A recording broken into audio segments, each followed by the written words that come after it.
Ukraine യുദ്ധത്തിന്റെ പേരിൽ Russia-US ബന്ധം വഷളായിരിക്കുന്നതിനിടെ യുഎസിന്റെ ഭാഗമായ അലാസ്കയ്ക്ക് സമീപം റഷ്യയുടെ യുദ്ധവിമാനങ്ങളെത്തി. റഷ്യയുടെ തന്ത്രപ്രധാനമായ ബോംബർ വിമാനമായ TU-95, 2 Su-35 യുദ്ധവിമാനങ്ങൾ എന്നിവയാണ് അലാസ്കയ്ക്ക് സമീപം എത്തിയത്.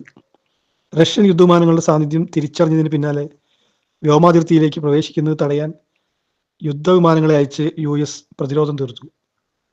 അലാസ്കയുടെ വ്യോമാതിർത്തിയോട് ചേർന്നുള്ള അലാസ്കൻ എയർ ഡിഫൻസ് ഐഡന്റിഫിക്കേഷൻ സോണിലാണ് റഷ്യൻ വിമാനങ്ങൾ എത്തിയതെന്ന് North American aerospace defence command വാർത്താക്കുറിപ്പിൽ പറഞ്ഞു.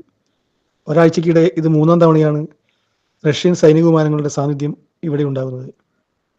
റഷ്യൻ വിമാനങ്ങളുടെ സാന്നിധ്യം തിരിച്ചറിഞ്ഞതോടെ അതിനെ തിരിച്ചറിയാൻ ഒരു E-3 centric command and control വിമാനവും 2 F-16 യുദ്ധവിമാനങ്ങളും 2 KC-135 സ്ട്രാറ്റോ ടാങ്കറുകളും നിയോഗിച്ചതായി North American aerospace defence command അറിയിച്ചു. റഷ്യൻ വിമാനം അന്താരാഷ്ട്ര വ്യോമാതിർത്തിയിൽ തന്നെ തുടർന്നുവെന്നും യുഎസിന്റെയോ കാനഡയുടെയോ വ്യോമാതിർത്തിയിലേക്ക് പ്രവേശിച്ചില്ലെന്നും അധികൃതർ വ്യക്തമാക്കി.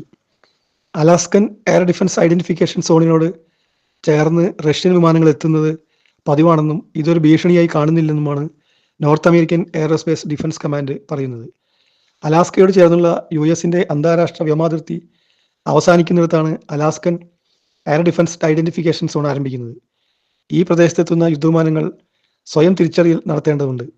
എന്നാൽ റഷ്യൻ വിമാനം ഈ നടപടിക്രമം പാലിക്കാത്തതിനെ തുടർന്നാണ് യുദ്ധവിമാനങ്ങളെ വിന്യസിച്ചത്. കഴിഞ്ഞ ഓഗസ്റ്റ് 26-ന് റഷ്യയുടെ ചാരവിമാനമായ IL-20 അലാസ്കയ്ക്ക് സമീപം ദീർഘനേരം പറന്നിരുന്നു. ഏതാണ്ട് 2.5 മണിക്കൂറോളം തുടർച്ചയായി പറന്നു. ഓഗസ്റ്റിൽ തന്നെ ഒരാഴ്ചക്കിടെ 4 പ്രാവശ്യം ഇത്തരം നീക്കങ്ങൾ ആവർത്തിച്ചിരുന്നു. അതിനു മുമ്പ് ജൂലൈ, ഏപ്രിൽ, ഫെബ്രുവരി തുടങ്ങിയ മാസങ്ങളിലും റഷ്യൻ ചാരവിമാനങ്ങൾ അലാസ്കയിൽ നിരീക്ഷണത്തിനെത്തിയിരുന്നു.